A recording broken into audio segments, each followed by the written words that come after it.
Hello everyone, reasoning की class में एक बार फिर से स्वागत है। आज हमारा तीसरा दिन है लॉजिकल रीजनिंग का। तो तीसरे दिन में हमारे पास टॉपिक है कोर्स ऑफ एक्शन। आप में से बहुत सारे लोग पहले भी पढ़ चुके होंगे कोर्स ऑफ एक्शन को, कुछ लोग पहली बार पढ़ रहे होंगे। तो आइए आज समझते हैं कि कोर्स ऑफ एक्शन क्या होता हो। तो कोर्स ऑफ एक्शन का मतलब एक्चुअल में है क्या। सबसे पहले तो हमें यह समझ, अगर मैं कोर्स ऑफ एक्शन की बात करूं तो एक तरीके से यहां पर सॉल्यूशन को ढूंढा जा रहा है। अगर सॉल्यूशन की डिमांड हो रही है तो इसका मतलब है कि जो स्टेटमेंट मुझे बताई जाएगी वो कोई ना कोई प्रॉब्लम बताई जाएगी,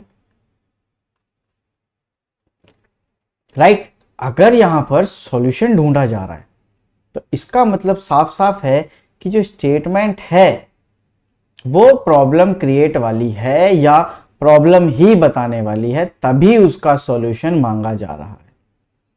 अदरवाइज मुझे सॉल्यूशन की जरूरत तो नहीं है। अब सॉल्यूशन भी कैसा मांगा जा रहा है, हो सकता है कि पार्शियल सॉल्यूशन मांगा जा रहा हो सकता है कंप्लीट सॉल्यूशन मांगा जा रहा हो।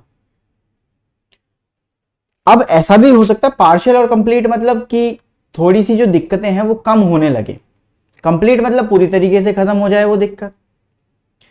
हो सकता है कि इमीडिएट सॉल्यूशन मांगा जाए कि कुछ भी हुआ है तो उसका इमीडिएट सॉल्यूशन पता हो कि भाई अगर ये दिक्कत आई है तो इसका इमीडिएट सॉल्यूशन ये हो सकता है।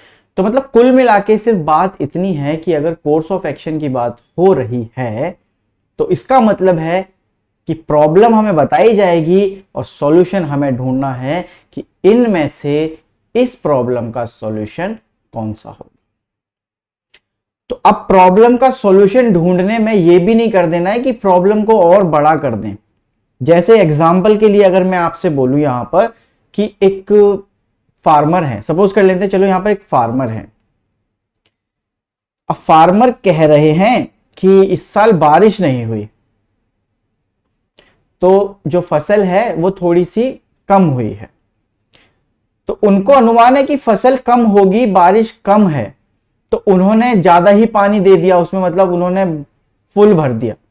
तो अब इतना पानी भी नहीं देना है कि सॉल्यूशन तो मिलना था, लेकिन उसके बाद प्रॉब्लम दूसरी और ही क्रिएट हो गई कि जो फसल थी हुई तो सही, लेकिन फिर जब होने की बारी आई तो फिर वो नष्ट भी होने लगी।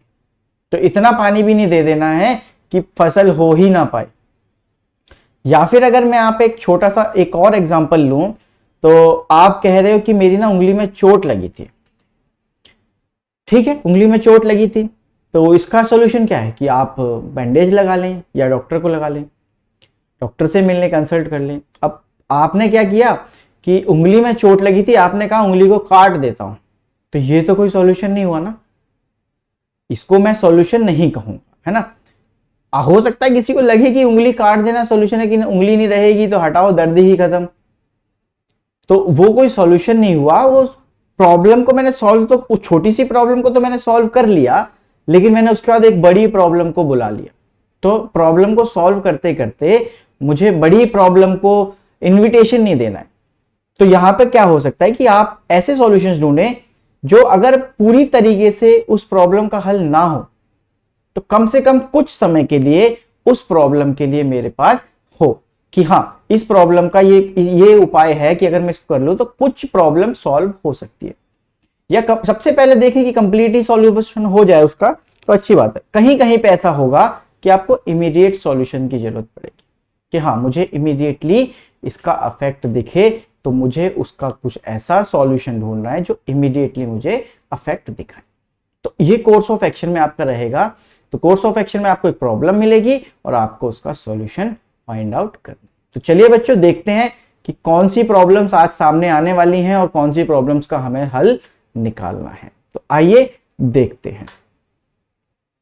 ओके, तो पहला ही फियर है हमारे सामने, पहला ही डर है कि as fear of surge in कोविड-19 numbers grows amid preparation for Ganesh Chaturthi, the Mumbai High Court ordered that only 15 to 25 persons belonging to the organizing committees will be allowed to enter the pandals.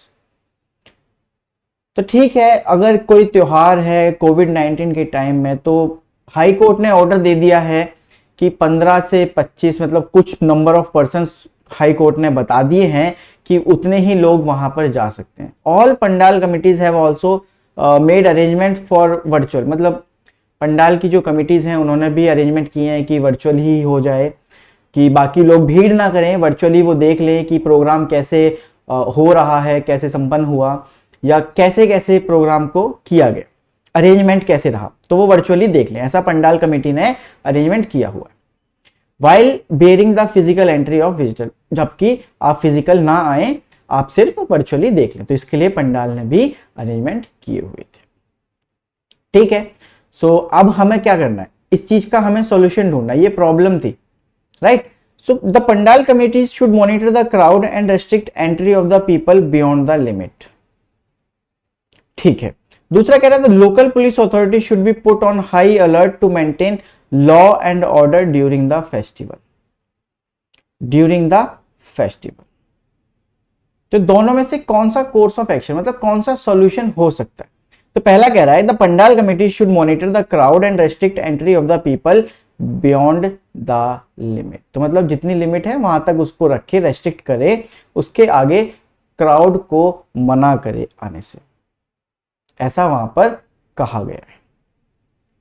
ठीक है, तो ये बात हो सकती है कि क्राउड हो जाए, लेकिन अगर ऐसी बात है तो हाई कोर्ट ने जब पहले ही बोल दिया है, हाई कोर्ट का अगर ऑर्डर है, तो जब हाई कोर्ट ने पहले ही ऑर्डर दे दिया है तो पंडाल कमेटी को वो करने की जरूरत ही नहीं है, तो ये कोई सॉल्यूशन थोड़ी हुआ। अगर वहां पर गैदरिंग ज्यादा हो रही है तो वो फिर पंडाल कमेटी की गलती नहीं होगी, वो कोई सॉल्यूशन नहीं होगा कि पंडाल कमेटी बोले। जब हाई कोर्ट पहले ही ऑर्डर दे चुका है उस चीज के, तो अब पंडाल कमेटी क्या ऑर्डर देगी? पंडाल कमेटी हाई कोर्ट से ऊपर तो नहीं है, राइट।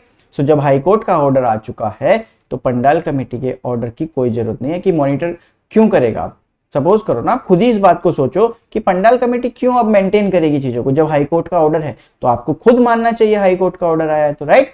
सेकंड है the local police authority should be put on high alert to maintain law and order during the festival. देखो, हमारी जो पुलिस है वो वैसे ही अलर्ट पे रहती है हमेशा, क्योंकि कभी भी कुछ भी हो सकता है, तो पुलिस जो है वो अलर्ट पे रहती है।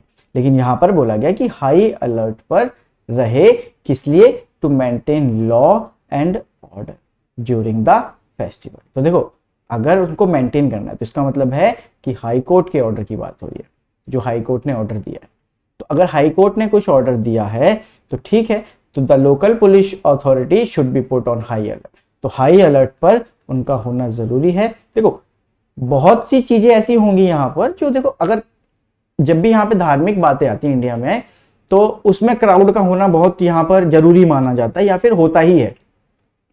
तो देखो, ये चीज तो पंडाल मॉनिटर नहीं कर सकता, तो ये कोई सॉल्यूशन हो नहीं पाएगा क्योंकि हाई कोर्ट का पहले से ऑर्डर, राइट। लेकिन हाँ, यहां पर ऐसा हो सकता है कि पुलिस अगर हाई अलर्ट पर आए तो ये काम थोड़ा सा तो हो सकता है। देखो, पूरी तरीके से नहीं होगा, हो सकता है। देखो, यहां पे जैसे बताया गया कि 15 से 25 है, हो सकता है ये 30 भी हो जाए।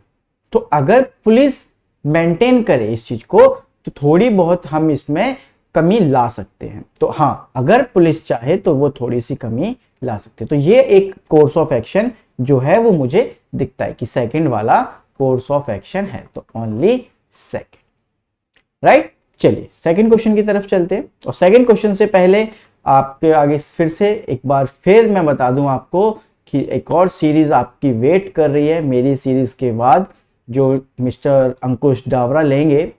अंकुश सर क्लोज टेस्ट के बारे में आपको पूरा ज्ञान देंगे, तो आप जरूर जुड़िएगा अंकुश सर के साथ और इस सीरीज का पूरा फायदा उठाइएगा। चलिए नेक्स्ट क्वेश्चन है। नेक्स्ट क्वेश्चन क्या कह रहा है? नेक्स्ट क्वेश्चन भी अगेन कोविड से रिलेटेड, कि many people living in Dharavi slums of Mumbai are diagnosed to be suffering from कोविड-19। कि धारावी जो मुंबई में है, स्लम मतलब जो झुग्गी झोपड़ियां होती हैं हमारी, वहां पर जो लोग रहते हैं, are diagnosed to be suffering from कोविड-19। तो मतलब वहां पे काफी लोगों को पाया गया है जो कोविड-19 से सफर कर रहे हैं। तो वहां पर काफी लोग ऐसे रह रहे हैं जिनको कोविड-19 हुआ है, ऐसा स्टेटमेंट में हमें बताया गया। पूछ रहे कि अब इसका क्या इलाज हो सकता है, क्या सॉल्यूशन हो सकता है। प्रॉब्लम तो उन्होंने बता दी कि उनको कोविड-19 की दिक्कत है, they are suffering from covid, but अब उसका सॉल्यूशन हमें देखना है। तो प्रॉब्लम हमें बता दी गई है स्टेटमेंट में, अब हम ढूंढेंगे यहां पर सॉल्यूशन को। तो पहली यहां पर स्टेटमेंट कुछ ऐसे है कि the municipal corporation should immediately make necessary arrangement to spray sanitiser in the affected area, कि म्युनिसिपल कॉर्पोरेशन को इमीडिएटली तत्काल प्रभाव से यहां पर नेसेसरी अरेंजमेंट करने चाहिए, किसके, सैनिटाइजर्स के, जो स्प्रे करते हैं सैनिटाइजर्स को इन दी अफेक्टेड एरिया। जो अफेक्टेड एरियाज हैं वहां पर हमारी जो म्युनिसिपल कॉर्पोरेशन है वो जाए और सैनिटाइजर को स्प्रे करे। देखो, इससे पूरी जो प्रॉब्लम है वो सॉल्व नहीं होने वाली, लेकिन कुछ हद तक यहां पर इससे कुछ फायदा जरूर होगा कि अगर आप अफेक्टेड एरियाज में अगर आप सैनिटाइज कर रहे हो तो उसका फायदा होगा। कुछ तो जर्म्स ऐसे होंगे या फिर कुछ ऐसा होगा वायरस जो कि शायद उसकी वजह से फैलने से रुके, राइट। सो ये जो है हमारा एक तरीके से कोर्स ऑफ एक्शन है।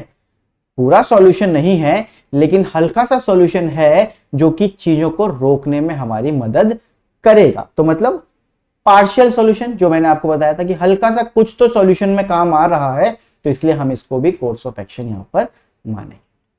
सेकंड को हमने पढ़ा, the municipal authority should immediately make necessary arrangements to provide quick medical help to affected people, कि अगर जिन पर्सन्स को भी, जो भी लोग हैं यहां पर, जो भी अफेक्टेड पीपल हैं, उनको जल्दी से जल्दी मेडिकल हेल्प अगर दिलाई जाए। तो जैसे अगर आप मेडिकल हेल्प की बात करें तो आपको पता है कि कोविड की वेव्स में ऐसा हुआ था कि ऑक्सीजन की कमी हुई थी। तो उन्हीं मेडिकल हेल्प्स की बात यहां पर बोली जा रही है कि अगर उनको जल्दी से जल्दी, जो अफेक्टेड पर्सन्स हैं, अगर उनको जल्दी से जल्दी मेडिकल हेल्प मिल जाएगी तो वो लोग जो सफर कर रहे हैं कोविड से, उनकी हेल्थ जो है वो थोड़ी सी रिकवर होनी शुरू हो जाएगी। मतलब अगर किसी को ट्रीटमेंट की ही जरूरत होगी, सिर्फ कोई नॉर्मल मेडिसिन से भी ठीक हो सकता है, किसी को ऑक्सीजन की जरूरत पड़ सकती है, तो जिसको जैसी जरूरत है अगर वैसी उसको हेल्प मिल जाए मेडिकल, तो हो सकता है कि यहां पर जो अफेक्टेड पीपल है वो ठीक हो जाए। तो ये भी एक तरीके से हमारा क्या है, सॉल्यूशन है। तो यहां पर बोथ 1 and 2 आर सॉल्यूशन। सो दोनों ही क्या है यहां पर हमारे कोर्स ऑफ एक्शन है। चलिए नेक्स्ट क्वेश्चन की तरफ चलते हैं। तो कह रहे हैं यहां पर कि जो मिनिस्ट्री ऑफ टूरिज्म है, in its one of the reports, उसकी उनमें से कि एक अपनी रिपोर्ट में उन्होंने कहा, रिवील किया कि दैट ड्यू टू कोविड-19, मतलब कोविड की वजह से, in the country the number of foreign touristers has decreased, मतलब जो फॉरेन टूरिस्ट थे वो डिक्रीज हुए हैं, ठीक है, विच resulted in a financial loss of ₹5 lakh crore, जिसकी वजह से फाइनेंशियल लॉस हुआ है 5 लाख करोड़। तो उसकी वजह से क्या हो गया, हमारे पास 5 लाख करोड़ का नुकसान हो गया। किसको, मिनिस्ट्री ऑफ टूरिज्म ने बताया है कि इसकी वजह से, किसकी वजह से, कोविड की वजह से क्या हुआ है, फॉरेन टूरिस्ट कम आने लगे हैं, उसकी वजह से डिक्रीज हुआ है, मतलब फॉरेन टूरिस्ट कम हुआ है, तो उसकी वजह से फाइनेंशियल लॉस कितने का हो गया है, 5 लाख करोड़। ठीक है, कोर्स ऑफ एक्शन इसमें क्या हो सकता है, मतलब अगर नुकसान हुआ है तो इसका मतलब है कि जो भी टूरिज्म सेक्टर से यहां पर पर्सन रिलेट होगा या एसोसिएटेड होगा या ज्वाइंट होगा, उसके ऊपर भी इस चीज का इंपैक्ट जरूर पड़ा होगा उस टाइम पे। तो देखते हैं कि इसका सॉल्यूशन क्या हो सकता है। जो 2 पॉइंट्स हमें बोले गए हैं उसमें से क्या कोई सॉल्यूशन है, कौन सा सॉल्यूशन अच्छा है, कौन सा सॉल्यूशन बेकार है या फिर कम है, लेस है। अगर सॉल्यूशन है तो वो सही। पढ़ते हैं। तो पहला कहा गया कि the government should provide financial support to the tourism sector. Yes, बिल्कुल सही बात है कि देखो अगर प्रभाव टूरिज्म सेक्टर पे पड़ा है, अगर टूरिज्म सेक्टर को उससे दिक्कत आई है, तो इसका मतलब है कि अगर गवर्नमेंट इस सेक्टर को कुछ सपोर्ट करे फाइनेंशियली, या देखो अब ये तो नहीं कह सकते कि 5 लाख करोड़ का नुकसान है तो 5 लाख करोड़ दे, नहीं, उन पर्सन्स को कुछ तो दे जिनको नुकसान हुआ है, क्योंकि उनका भी घर है तो उनके लिए भी जरूरी है पैसे का होना। तो कुछ भी फाइनेंशियल सपोर्ट अगर गवर्नमेंट अपनी तरफ से उस सेक्टर के पर्सन से करे, जो पर्सन उससे जुड़े हुए हैं, तो ये भी एक तरीके से कोर्स ऑफ एक्शन है, मतलब मदद की गई है तो प्रॉब्लम का थोड़ा सा तो ये हल निकालेगा अगर गवर्नमेंट उनकी मदद करती है। तो ये पहला जो है वो कोर्स ऑफ एक्शन हमारा यहाँ पर माना जाएगा। सेकंड वाला है foreign tourist should be inform that they visit the country at there risk. नहीं, ये तो सरासर गलत बात है कि मतलब कोई मेरे घर पे आए और तो अपने रिस्क पे आए, भाई कुछ भी हो सकता है, नहीं, ये ऐसा अगर हम करेंगे तो ये कोई उसका सॉल्यूशन नहीं हुआ है ना, उसका कोई सॉल्यूशन नहीं है कि अपने रिस्क पे आए, नहीं, ये कोई सॉल्यूशन नहीं है, क्योंकि कोई आ रहा है तो अपने रिस्क पे आए, ये सॉल्यूशन थोड़ा ही हुआ। तो ओनली वन, तो यहां पर हो जाएगा ओनली वन। ठीक है, चलिए नेक्स्ट क्वेश्चन की तरफ चलते हैं। तो कह रहे हैं कि रोड ट्रैफिक एक्सीडेंट, मतलब रोड पे जो एक्सीडेंट्स होते हैं उसकी बात चल रही है।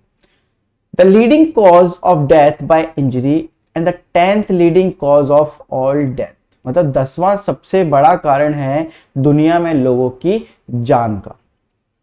Now make up a surprisingly portion of the world wide burden of ill health. ठीक है, an estimated 1.2 million people are killed in road crashes, मतलब अप्रॉक्स 1.2 मिलियन लोग जो हैं वो रोड क्रैश में हर साल मारे जाते हैं। And as many as 50 million are injured, और 50 मिलियन के करीब करीब इंजर्ड भी हो जाते हैं। Occupying 30% to 70% of the beds, तो मतलब जो बेड्स हैं वो 30 to 70% इसी वजह से ऑक्यूपाई हो जाते हैं इन डेवलपिंग कंट्रीज। ठीक है, जो डेवलपिंग कंट्रीज हैं वहां की बात चल रही है। And if percent trends continues, and if present trends, मतलब अगर यही ट्रेंड कंटिन्यू रहा, road traffic injuries are predicted to be the 3rd leading contribution, मतलब ये तीसरा बन जाएगा leading contributor to the global burden of the disease and injury. तो 2025 तक ऐसा हो सकता है कि ये 3rd लीडिंग हो जिसकी वजह से डिजीज या इंजरी हो रही है, मतलब मेनली इंजरी की बात हो रही है। तो अगर ध्यान ना दिया गया या यही ट्रेंड रहा तो हो सकता है कि ये 3rd, हो सकता है 1st पे भी पहुंच जाए, ओवरटेक कर ले सबको, तो पॉसिबिलिटी है वहां। तो पहला कोर्स ऑफ एक्शन के नाम पे हमें बोला गया है that the regional transport authority should immediately carry out checks to ensure that vehicles must with the first aid kits. Suppose करो कोई बाइक से जा रहा है, उसके पास फर्स्ट एड किट है,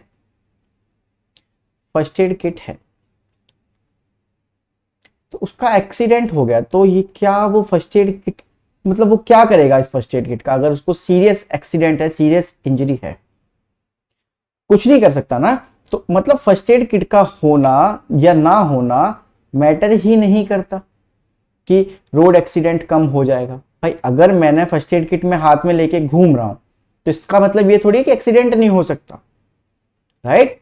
तो आप सपोज करो 2 व्हीलर पे जा रहे हो, आप बाइक पे जा रहे हो, आप फर्स्ट एड किट रख के घूम रहे हो, तो उससे क्या होता है, उससे एक्सीडेंट में आपको चोट लगने के चांसेस कम हो जाएंगे।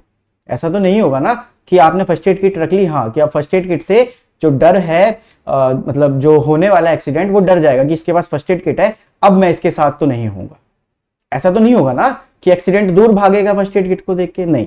तो इस बात से तो कोई सॉल्यूशन नहीं मिलता, नहीं, ये कोई सॉल्यूशन नहीं है।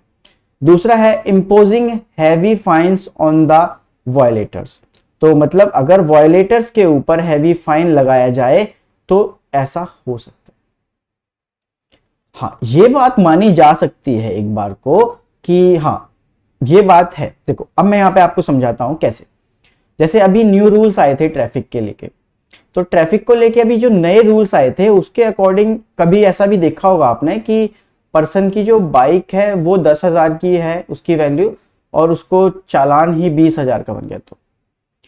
लेकिन जिसकी बाइक ही 100,000 है, मतलब 1 लाख के करीब की है, उसको अगर 10,000 का चालान भरना पड़े तो वो सोचेगा, राइट। तो मतलब वो ओवर स्पीडिंग कम कर सकता है, ओवर स्पीडिंग नहीं करेगा, सही तरीके से चलाएगा, हेलमेट का यूज करेगा। तो अगर मैं यहां पर चालान को बढ़ा दूं तो इसका मतलब है कि जो वहां पर पर्सन्स हैं वो अवेयर हो जाएंगे इस चीज के, तो कुछ ना कुछ रोड एक्सीडेंट्स में यहां पर कमी आएगी।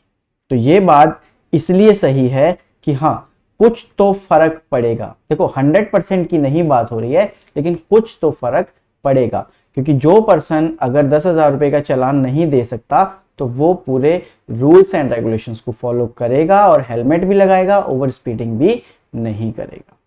तो यहां पर इस वे में आपको ये चीजें सोचनी है कि इसका कोर्स ऑफ एक्शन क्या हो सकता है। चलिए, तो इसका आंसर हो जाएगा ओनली सेकेंड। नेक्स्ट क्वेश्चन की तरफ चलते हैं। फिर से कोविड का है, तो मैं चाहूंगा कि ये आप होमवर्क में करें और इसका मुझे कमेंट करके आंसर जरूर बताएं, ठीक है। तो ये है आपका होमवर्क, तो आप इसका आंसर मुझे कमेंट करके बताएंगे। देखो अभी तक कोई होमवर्क नहीं दिया था, पहली क्लास में दिया था, दूसरी में नहीं दिया, तीसरी क्लास में आज फिर होमवर्क दे रहा हूं एक क्वेश्चन का। सो इजी क्वेश्चन है, तो बताइएगा कि इसका क्या रिजल्ट होना चाहिए, इसके लिए क्या सॉल्यूशन है। सो बच्चों, आज का क्लास यहीं तक रखते हैं, आज की क्लास को। सो कोर्स ऑफ एक्शन भी आपका यहाँ पर आज डन होता है। तो कमेंट करके बताइएगा आंसर क्या है और क्लास कैसी लग रही है आपको, क्या आपको मजा आ रहा है, चीजें समझ में आ रही हैं, तो ये सब आप मुझे एक बार कमेंट करके जरूर बताएंगे। चलिए अगली क्लास में मिलते हैं बच्चों, तब तक अपना ध्यान रखें और कंसिस्टेंटली प्रिपेयर करते रहें। Thank you.